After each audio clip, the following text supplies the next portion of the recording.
Hi everyone. I just wanted to hop on here real quick and update everyone about what's going on with my treatment and the plans within my cancer chapter number 2. So I apologize for not updating before now. I just kept thinking after this next appointment I'll know more, and after this next appointment I'll know more. But I've been getting a lot of messages and phone calls. People kind of reminded me that they are praying for me, which I totally appreciate that. And so I feel bad. I don't want anyone to think that I'm not trying to keep everyone updated. So here we go. Here we are for the update.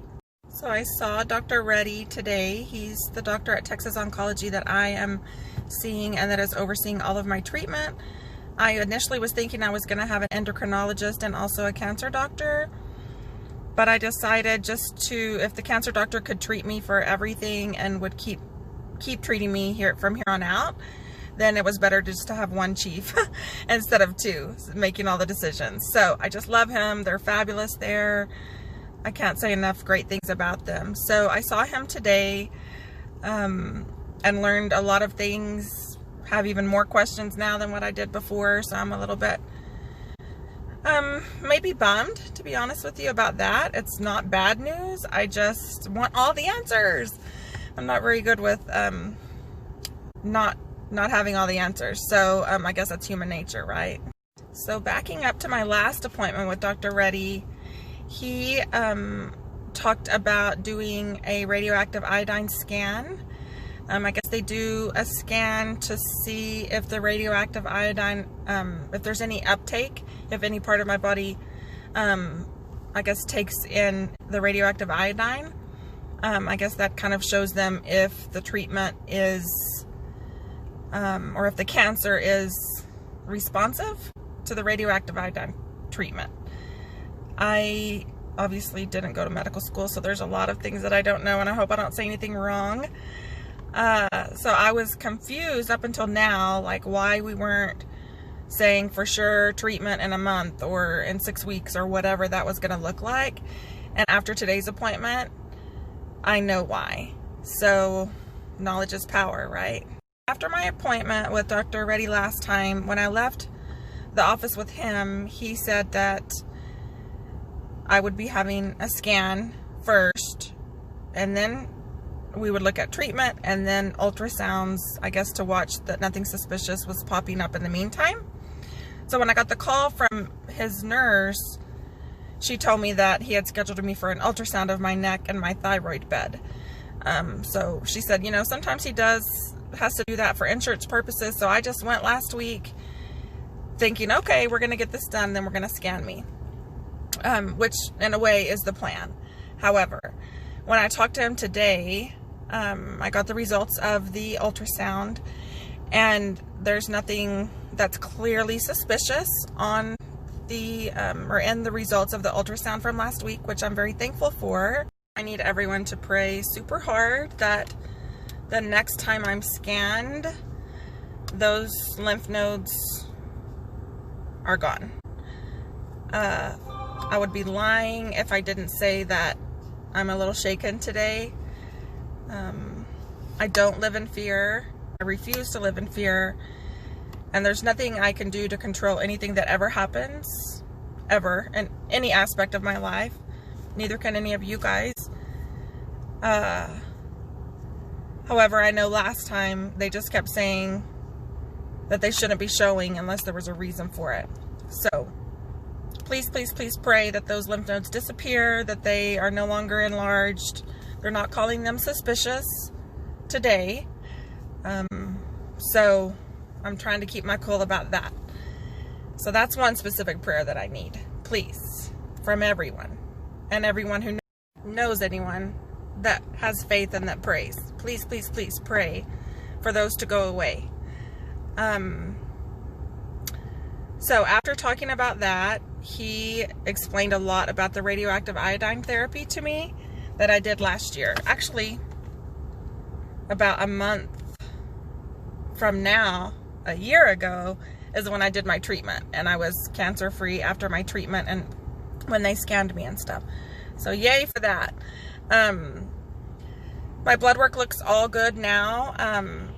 It looked all good then too. So, you know, I expressed to him like my concern, not my fear, but my concern that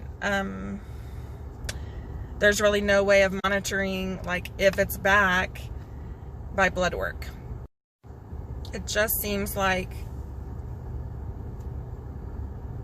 if it hadn't been for me kind of honestly pursuing and persisting that I have another biopsy in 2019, if they would have just been ultrasounding and looking like the nodes weren't growing or anything, and my blood work looked great. And so that stays in the back of my mind. Like, I know that I have to follow my gut and I have to listen to when I'm being nudged by the Holy Spirit about something not being right. So I'll continue to do that. And I just need everyone also to pray that anything hidden will always be revealed. When he talked to me about the radioactive iodine therapy today, he explained it in a way that helped me understand that there's a possibility that the radioactive iodine therapy that I did last time didn't, I guess, really make a difference. Because when I asked him how I had cancer recur so quickly within just a few months of being completely cancer-free and doing treatment and having the surgery and then removing it from everywhere it had been fully, you know, or really involved in my neck and my lymph nodes and my, you know, I had a trach and my vocal cords were altered afterwards. So it was just a super involved situation. When he explained to me that there's some cancers that, or some thyroid cancers that don't respond to radioactive iodine. Most of them do, but in some occasions it doesn't respond to it. So he helped me understand that it's important for us to do a radioactive iodine body scan. That will be the next step. And if there is uptake of the radioactive iodine, then they know that the papillary cancer that I have is responsive to the radioactive iodine. So we'll know, I guess, after the radioactive iodine scan, if I'll be doing radioactive iodine therapy. My next question to him was, what if it doesn't respond to the radioactive iodine? How do we treat it if it recurs again? He said that in that case, they would go in and surgically remove anything that was biopsied and malignant, and that was the best, you know, the best avenue to be taken in that type of situation. He said if it can't be eliminated surgically, then they would inject, I guess, radiation into the specific lymph node that it's, you know, that's in question or that's malignant. So I just am a little bit puzzled, and, you know, again, we always want all the answers, and I just know at the end of the day, I preach this to my kids all the time, like, there's so much about life that we can't control, and we just have to do what we can and do our part, and the rest, give it to God. So that's what I'm gonna do. I will update everyone on kind of what that's going to look like after my scan. We have to get some injections in and insurance hoops to jump through, and is insurance going to cover it? Is it not? What's it going to cost financially? All of those things that are just part of it. So I have to do a regimen of injections first, and then take the radioactive iodine pill, and then have a scan. And so, of course, I'll update everyone on all of that. In the meantime, I just please need everyone to pray that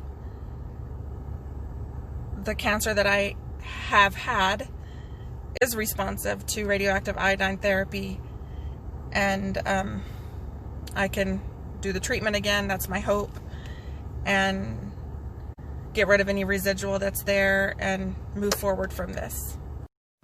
The other thing that I just kind of wanted to share with everyone, I feel like it's time for me to do this, is the day that I was able to talk again.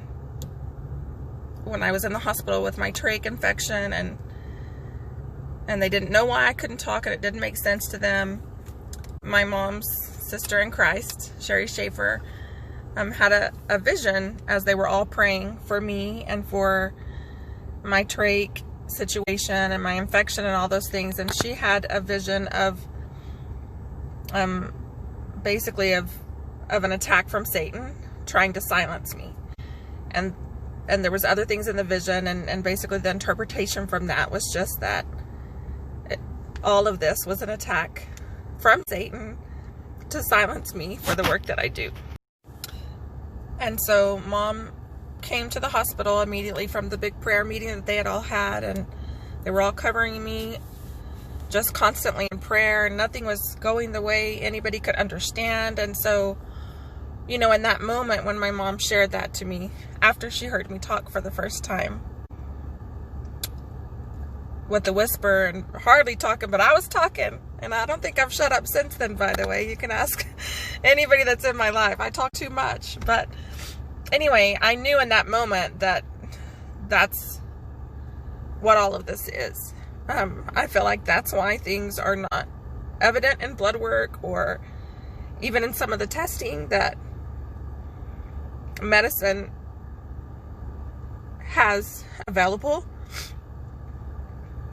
So now is the time for me to share that with everyone. I feel like, you know, what I shared with my parents that day in my hospital room was that I've always felt the hatred and resentment from the other end of my work. People that were doing more in their life for evil than what they were for good, regardless of why and the roads and journeys that they were on. I've always known and felt that, but I always knew I was covered, because as long as I was doing what I felt like I was led to do, that I knew that God was going to protect me and basically bless the road that I was on, the path that I was taking day to day, regardless of how hard it was. So today, as I was sitting in that cancer Texas Oncology waiting room, you can just feel the sadness and the heaviness of everyone in there. And I always instantly think, when I've been in there, gosh, I'm so blessed. I'm so blessed. All these people are carrying such a bigger burden than me. And after talking to the doctor today, even though it wasn't bad news, it wasn't bad news at all, I realized in that moment that I have no control over whether these little lymph nodes that they've seen today are going to be a problem or not. And I won't know for a while. I will continue to go to work every day. I will continue to type every night when Jace goes to bed. I'm sitting in football practice parking lot right now, and he's probably wondering why I'm not out. I type in the car for 15 or 20 minutes while they warm up every time, because he likes me to watch him practice all the time. So I needed to do this and get it off my heart, because I felt led from the minute that I left my appointment earlier to share the spiritual attack that may not be won yet, and to share with all of you guys the update and how exactly I need you to pray for me. So I feel a relief. Again, I didn't get horrible bad news today. There's a lot unknown, but we got this. Amy Strong, guys. I love you guys. And I didn't want to really share any of that today, because I knew it was going to make me cry, and I know my daughter's going to watch the video, and my parents, who hurt when I'm crying, and I don't want to mislead or or misportray anything, because I'm good. I'm really good. And, you know, showing weakness isn't one of my strengths.